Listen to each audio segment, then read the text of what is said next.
Break के बाद अब बड़ी खबर यूपी के मऊ से शिवपाल यादव का बड़ा बयान सामने आया। उन्होंने कहा कि मुसलमानों के बीच दहशत फैलाई जा रही है। मुसलमानों के घरों की बिजली और पानी काट दिए गए हैं।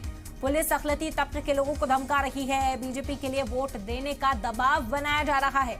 मऊ के घोसी इलेक्शन की तशहीर में शिवपाल यादव का ये बड़ा बयान सामने आया। उन्होंने कहा कि अखिलतों पर दबाव बनाया जा रहा है। मुसलमानों के घरों की बिजली और पानी काट दिए गए ताकि वो बीजेपी को वोट दे। ये दबाव इतनी तेजी से मुसलमानों के ऊपर बनाया जा रहा है ताकि वो पाला बदलें और बीजेपी को वोट दे। शिवपाल यादव का ये बड़ा इल्जाम बीजेपी पर है।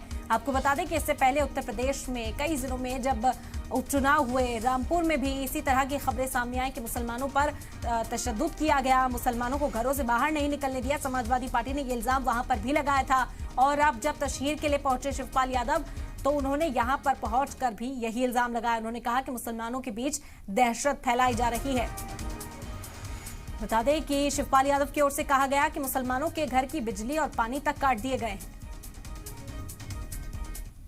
अल्पसंख्यक मुसलमान भाइयों के मोहल्ले में जाकर के, घर घर जाकर के धमकाया जा रहा है।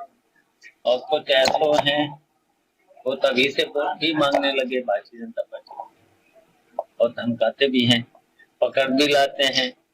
टेरर फैलाया जा रहा है जैसे वोट कंपनियां अल्पसंख्यकों। तो इस तरह के देखिए निष्पक्ष चुनाव कराने की हमने इसलिए मांग करी है।